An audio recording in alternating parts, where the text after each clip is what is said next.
She had lost her kingdom once already.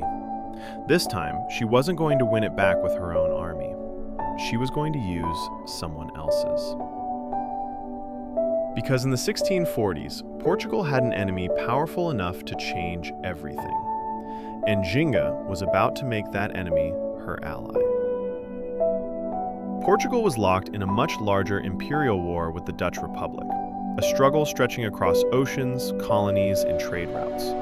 And in 1641, that war arrived in Angola. Dutch warships sailed into Luanda and did something Njinga alone had never managed.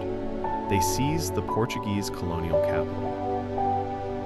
Portuguese forces withdrew inland, clinging to fortified positions and fighting to keep their colony alive. Watching from Matamba, Njinga didn't see chaos.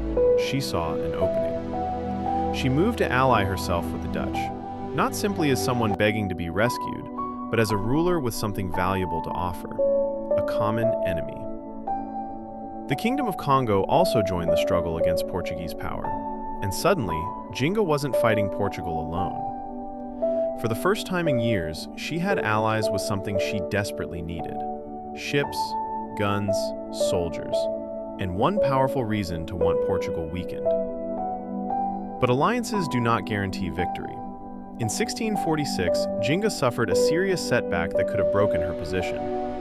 She didn't stop. The following year, Njinga's forces joined Dutch troops and other African allies in a major offensive against Portugal. At the Battle of Kombi in 1647, the Portuguese and their allies suffered a devastating defeat. For the first time in decades, Portuguese power in Angola looked vulnerable. Think about how far Njinga had come. Portugal had helped push her out of Ndongo. She had rebuilt herself in Matamba, found new allies, returned to the struggle. And now, the colonial power that had once seemed impossible to challenge was under enormous pressure. For one brief moment, it looked like Njinga's greatest gamble might actually work. It wouldn't last.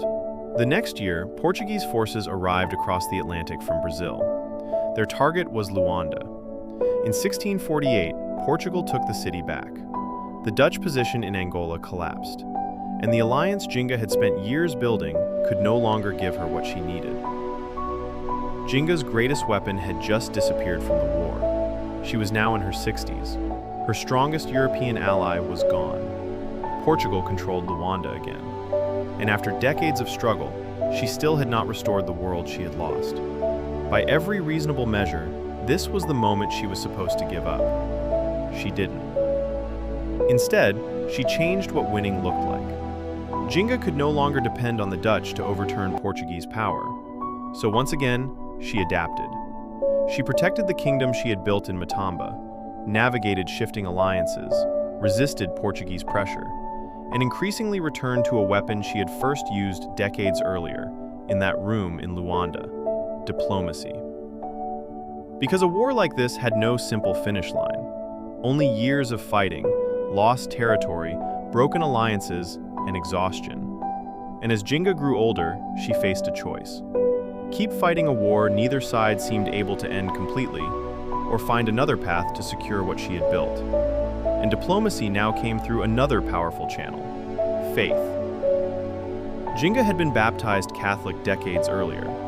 Now, Catholic missionaries again became important intermediaries between her court and Portugal. Religion, politics, diplomacy, all became intertwined. We cannot know every private reason behind Njinga's religious choices, but politically, these relationships opened doors that armies had failed to open. Every negotiation brought her closer to something decades of warfare had never guaranteed: recognition. By 1656, after decades of conflict, Njinga and Portugal finally reached a peace settlement. Her rule in Matamba was secure. Her political position was formally recognized. The woman Portugal had once tried to push out of regional power was now someone it had to deal with as a ruler. This was not the victory of a conqueror standing over a defeated empire. Portugal was still in Angola. Njinga had not simply taken back everything she had lost. But maybe that is what makes her story more extraordinary. She changed what victory meant: survival, recognition, a kingdom that was still hers to rule. After decades of war, she had something neither side had been able to achieve for years: peace. And in her final years, Njinga did something almost no one remembers her for. She built. She worked to stabilize Matamba, strengthened political relationships, and thought carefully about what would happen when she was gone.